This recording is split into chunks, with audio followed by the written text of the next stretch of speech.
Sai Krishna lockup death కేసులో CI Nagaraju SIT విచారణ ప్రస్తుతం ఆగిపోయింది. రాజమండ్రి జైల్లో నిన్న సిట్ విచారణ ప్రారంభం కావాల్సి ఉండగా విజయవాడలోనే విచారణకు అనుమతించాలని హైకోర్టులో సిట్ అధికారులు అత్యవసర పిటిషన్ వేశారు. అయితే ఆ పిటిషన్ విచారణ చేపట్టిన హైకోర్టు ఆదివారం ఉదయం విచారణ చేస్తామని వెల్లడించింది. దీంతో సిట్ విచారణలో ఆలస్యం అవుతోంది. విజయవాడలో సిఐ నాగరాజును విచారణ చేసినట్లయితే సీన్ రీకన్స్ట్రక్షన్ చేసేందుకు వీలు ఉంటుందని, సమగ్ర దర్యాప్తునకు అవకాశం ఉంటుందని సిట్ అధికారులు చెబుతున్నారు.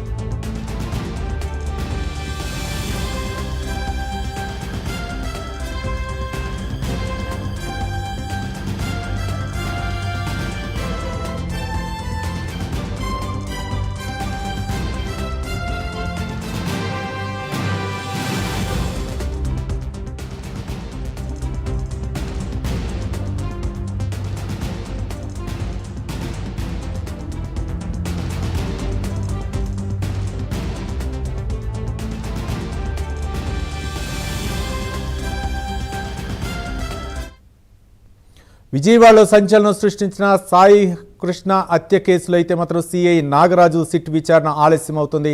మొత్తానికి విజయవాడలోనే సిట్ విచారణ కొనసాగనుండగా దీనిపై అత్యవసర పిటిషన్ అయితే మాత్రం హైకోర్టులో వేయడం జరిగింది. ఈ నేపథ్యంలో హైకోర్టు అయితే మాత్రం ఆదివారం విచారిస్తామని చెబుతుంది. దీనిపై మరింత సమాచారం మా కరెస్పాండెంట్ శ్రీరామూర్తి అందిస్తారు. శ్రీరామూర్తి. రవి, ఏదైతే రాష్ట్ర వ్యాప్తంగా సంచలనం సృష్టించిన విజయవాడ కృష్ణలంక పోలీస్ స్టేషన్ లో ఏదైతే లాకప్ డెత్ గా భావిస్తున్నారో సాయి కృష్ణ కేసులో నిందితుడిగా ఉన్న సిఐ ఎవరైతే నాగరాజు ఉన్నారో రాజమండ్రి సెంట్రల్ జైల్లో ఉన్నారు. రాజమండ్రి సెంట్రల్ జైల్లో గత నెల 24 నుంచి కూడా ఇక్కడే ఉన్నారు. ఆయన్ని కస్టడీలోకి తీసుకుని మరిన్ని లోతుగా విచారణ జరపాలని చిట్టి భావించింది. దీంతో కస్టడీకి ఇవ్వాలని చెప్పేసి విజయవాడ కోర్టులో కస్టడీ పిటిషన్ వేశారు. విజయవాడ కోర్టు కస్టడీ పిటిషన్ సంబంధించి 8 రోజులు ఇచ్చినప్పటికీ కూడా రాజమండ్రి సెంట్రల్ జైల్లోనే నిర్వహించాలి. రాజమండ్రి సెంట్రల్ జైల్లో నిర్వహించడం పాటు ఒక న్యాయవాదిని ఆడియో వీడియో ఫుటేజ్ కూడా సమర్పించాలని చెప్పేసి కూడా ఆదేశించింది. ఈ నేపథ్యంలో సిట్ ఇక్కడ రాజమండ్రి సెంట్రల్ జైల్లో కనుక విచారణ జరిపినట్లయితే తమకు సరైన దర్యాప్తు జరిగినట్టు ఉండదు.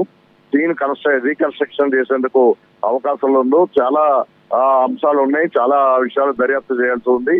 కాబట్టి విజయవాడలోనే ఆయన్ని విచారణ జరపాలని చెప్పేసి సిట్ హైకోర్టులో నిన్న లంచ్ మోషన్ పిటిషన్ వేసింది. దీని మీద వాదనలు విన్న హైకోర్టులో న్యాయమూర్తి ఇక్కడ ఈ రోజు అంటే ఆదివారం ఉదయానికి 10:30 గంటలకి కేసును వాదిస్తామని చెప్పేసి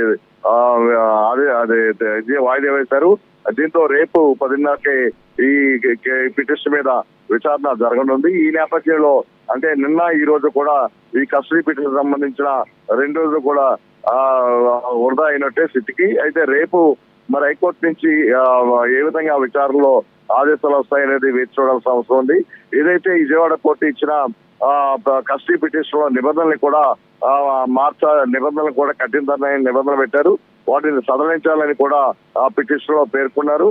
ఏదైనా విజయవాడలో ఈ విచారణ నిర్వహిస్తేనే, ఆ కస్టడీ విచారణ నిర్వహిస్తేనే మొత్తం లోతైన దర్యాప్తు జరుగుతుంది. దీనికి సంబంధించి సీన్ రీకన్స్ట్రక్షన్ కూడా చేయాల్సి ఉంటుంది. అప్పుడు దర్యాప్తులు చెప్పిన విషయాల్ని మళ్ళీ ఘటనా స్థలానికి తీసుకెళ్లి విచారణ చేయాల్సి ఉంటుందని కూడా ఆ చిట్టు ఈ పిటిషన్ లో పేర్కొంది. ఈ నేపథ్యంలో రేపు ఉదయం అంటే ఆదివారం ఉదయం 10:30 గంటలకి ఈ కేసు విచారణ చేస్తుంటే హైకోర్టు న్యాయమూర్తి పేర్కోవడంతో ఇప్పుడు ప్రస్తుతం అయితే తాత్కాలికంగా ఈ కస్టడీ విచారణ రాజమండ్రి సెంట్రల్ జైల్లో ఆగిపోయినట్లే ఇప్పుడు కనిపిస్తోంది. Ravi, right, thank you Sriramurthy.